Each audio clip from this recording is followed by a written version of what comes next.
২৪শে জুলাই আন্দোলনের উত্তাল সময়ে সত্য তুলে ধরতে গিয়ে প্রাণ যায় ৬ সাংবাদিকের। সংবাদ সংগ্রহ করতে গিয়ে তারা নিজেরাই হয়েছেন খবরের শিরোনাম।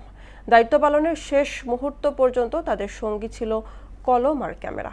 ২ বছর পেরিয়ে গেলেও এমন আত্মত্যাগের যথাযথ স্বীকৃতি মেলেনি নিহত ৬ সাংবাদিকের। এখনও অনিশ্চয়তা আর কষ্টে দিন কাটছে স্বজনদের।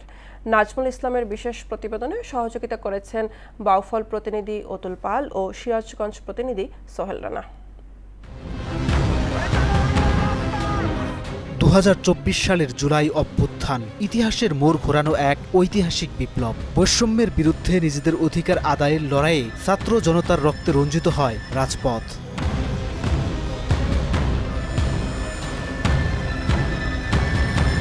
ঘটনাবহুল ৩৬ জুলাইয়ের প্রতিটি দিনই ছিল বিপদ সংকুল। সত্যের সন্ধানে জীবন বাজি রেখে ছুটতে হয়েছে গণমাধ্যম কর্মীদের। সেই উত্তাল সময়ে গুলিবিদ্ধ হয়ে প্রাণ হারান ৬ সাংবাদিক। জুলাই আন্দোলনে সবচেয়ে রক্তক্ষয়ী অধ্যায়ের সাক্ষী ছিল রাজধানীর যাত্রাবাড়ি।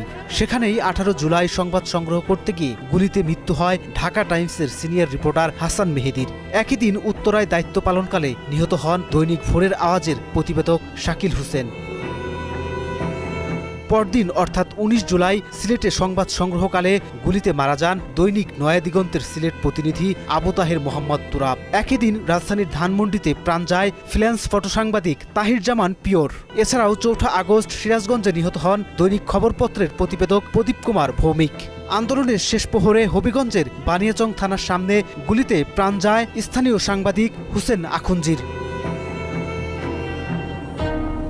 যাত্রাবাড়িতে নিহত হাসান মেহেদী ছিলেন ৩ ভাইয়ের মধ্যে বড়, যারা উপার্জনেই চলত সংসার। বাবা প্রবীণ সাংবাদিক HM মুশাররফ হৃদরোগে আক্রান্ত, মাও অসুস্থ।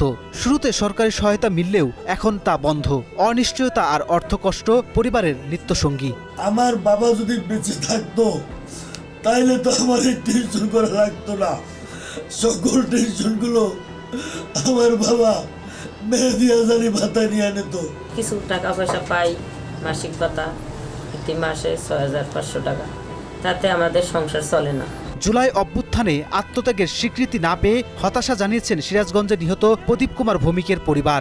জুলাই গণ অভ্যুত্থানে যারা যে কজনই সাংবাদিক শহীদ হয়েছে তাদের সবারই নাম শহীদের তালিকায় আসছে, কিন্তু আমার বাবার নামটা আসেনি। এই বিষয়ে আমি প্রথম ঢাকা তথ্য মন্ত্রণালয়ে একটা আবেদন করি বাবার নাম আসার জন্য, কিন্তু সেখানে কোনো কাজ হয়নি। তবে জুলাই আন্দোলনে আহত সাংবাদিক ও নিহতদের পরিবারের পাশে থাকার আশ্বাস দেওয়া হয়েছে সাংবাদিক কল্যাণ ট্রাস্টের পক্ষ থেকে। ২৪-এর গণ অভ্যুত্থানে শাহাদাতপ্রাপ্ত সাংবাদিক এবং আহত সাংবাদিকদের ২৫ সালে সরকারের নির্দেশে সহায়তা করা হয় এবং এ সহায়তা অব্যাহত রয়েছে। ইতিহাসের বাঁক বদলানো অভ্যুত্থানকে জাতির সামনে তুলে ধরতে গিয়ে প্রাণ হারানো সাংবাদিকদের প্রতি দায়বদ্ধতা রাষ্ট্র কতটা পূরণ করতে পেরেছে, এমন প্রশ্ন রাখেন পরিবারের সদস্যরা। নাজমুল ইসলাম, মোহনা সংবাদ, ঢাকা।